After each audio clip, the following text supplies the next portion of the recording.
Welcome to Planters Garden TV.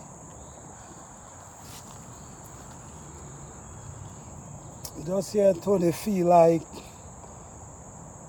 I wanna get a bell pepper, because I'm going and cook some okra and some fish.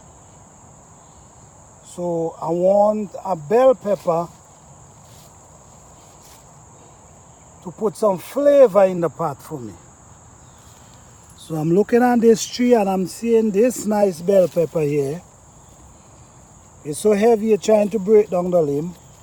And I'm seeing, you see what I know? Oh, wow. Wow.